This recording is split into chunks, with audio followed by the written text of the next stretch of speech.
नमस्कार। जो भी सीजी व्यापम की परीक्षा देने जा रहे हैं उनके लिए ये समझना बहुत ज़रूरी है।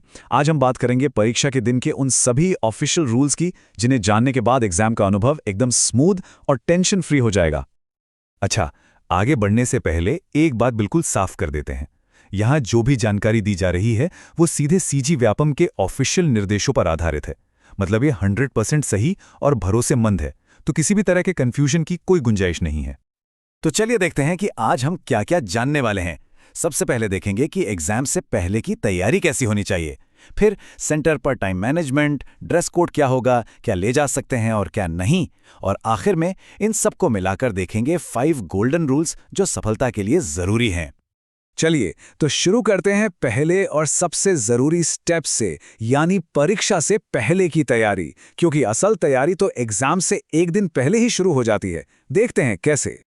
ये सुनने में शायद बहुत छोटा लगे, लेकिन यकीन मानिए ये बहुत ज़रूरी है।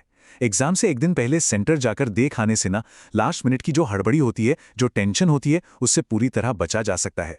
पता चल जाता है कि भाई पहुंचने में कितना टाइम लगेगा और सही लोकेशन क्या है। ठीक है, तो एक दिन पहले की तैयारी हो गई। अब आते हैं असली दिन पर, यानी एग्जाम के दिन। सेंटर पर टाइम को कैसे मैनेज करना है, ये सबसे ज्यादा जरूरी है। देखिए, टाइम को लेकर नियम बहुत ज्यादा सख्त हैं। कैंडिडेट्स को कम से कम 2 घंटे पहले सेंटर पर पहुंचना ही होगा, ताकि चेकिंग वगैरह आराम से हो सके। और हाँ, एक बात गांठ बांध लीजिए, एग्जाम शुरू होने से ठीक 30 मिनट पहले गेट बंद मतलब बंद। इसमें कोई भी ढील नहीं मिलने वाली। तो समय पर तो पहुंच गए, लेकिन अब अगली बात है ड्रेस कोड की। ये भी बहुत जरूरी है, ताकि गेट पर किसी भी तरह की कोई दिक्कत ना हो। तो चलिए देखते हैं कि क्या पहनना है और क्या नहीं। नियम बिल्कुल साफ हैं। हल्के रंग के हाफ स्लीव वाले कपड़े पहनने हैं और पैरों में चप्पल या सैंडल। और क्या नहीं पहनना है, गहरे रंग के कपड़े, जूते और हाँ, किसी भी तरह की कोई ज्वेलरी या गहने, ये सब पहनना सख्ती से मना है। यहाँ एक और खास बात पर ध्यान देना होगा। अगर कोई कैंडिडेट अपनी धार्मिक या सांस्कृतिक पोशाक में है तो उन्हें सेंटर पर थोड़ा और जल्दी पहुंचना पड़ेगा। ऐसा इसलिए है ताकि उनकी सिक्योरिटी चेकिंग के लिए पूरा टाइम मिल सके। तो इस बात को ध्यान में रखकर ही अपनी प्लानिंग करें। ओके, तो ड्रेस कोड तो समझ आ गया।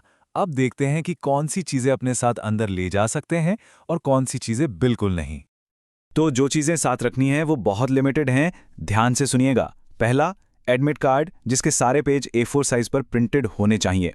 दूसरा, एक ओरिजिनल फोटो आईडी जैसे वोटर आईडी, आधार, कुछ भी चलेगा। तीसरा, 2 पासपोर्ट साइज फोटो, लेकिन ये तभी चाहिए अगर एडमिट कार्ड पर फोटो साफ नहीं है। और चौथा, एक काला या नीला बॉल पॉइंट पेन, बस इतना ही।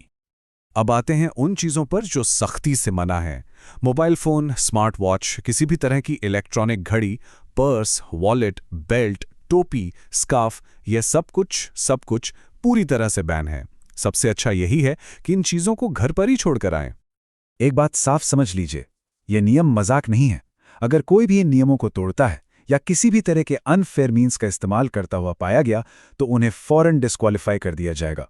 और सिर्फ इतना ही नहीं, कानूनी कार्रवाई भी हो सकती है। तो चलिए, अब तक हमने जो कुछ भी जाना उसे फटाफट से 5 गोल्डन रूल्स में समेट लेते हैं। इसे एक फाइनल चेकलिस्ट की तरह समझ सकते हैं, ताकि एग्जाम के दिन कोई भी गलती ना हो। पहला और सबसे बड़ा नियम, टाइम से बहुत पहले पहुंचे। ये सिर्फ पहुंचने के लिए नहीं है, बल्कि इसलिए ताकि दिमाग को शांत और एग्जाम के लिए तैयार करने का पूरा मौका मिले। दूसरा गोल्डन रूल, ड्रेस कोड का पालन करें। हल्के रंग के कपड़े और चप्पल। इससे ये पक्का हो जाएगा कि ध्यान सिर्फ और सिर्फ पेपर पर रहेगा, गेट पर होने वाली चेकिंग पर नहीं। तीसरा रूल, अपने साथ सिर्फ जरूरी डॉक्यूमेंट्स ही रखें। मतलब एडमिट कार्ड, आईडी और एक पेन। बस, जितना कम सामान उतनी कम टेंशन। चौथा रूल, जो कि बहुत ज्यादा जरूरी है, 0 गैजेट्स। मतलब कोई भी इलेक्ट्रॉनिक सामान गलती से भी साथ नहीं होना चाहिए। बेहतर होगा कि हॉल में घुसने से पहले एक बार खुद को फिर से चेक कर लें। और 5वां और आखिरी गोल्डन रूल, शांत रहें और कॉन्फिडेंट रहें। वहां दिए गए सारे इंस्ट्रक्शंस को आराम से फॉलो करें। याद रखिए, मन का शांत रहना सबसे ज्यादा जरूरी है। तो बस याद रखिए कि सही तैयारी ही कामयाबी की चाबी है, और इन ऑफिशियल गाइडलाइंस को फॉलो करना आपकी सफलता की तरफ पहला कदम है। सभी कैंडिडेट्स को उनकी परीक्षा के लिए हमारी तरफ से ढेर सारी शुभकामनाएं।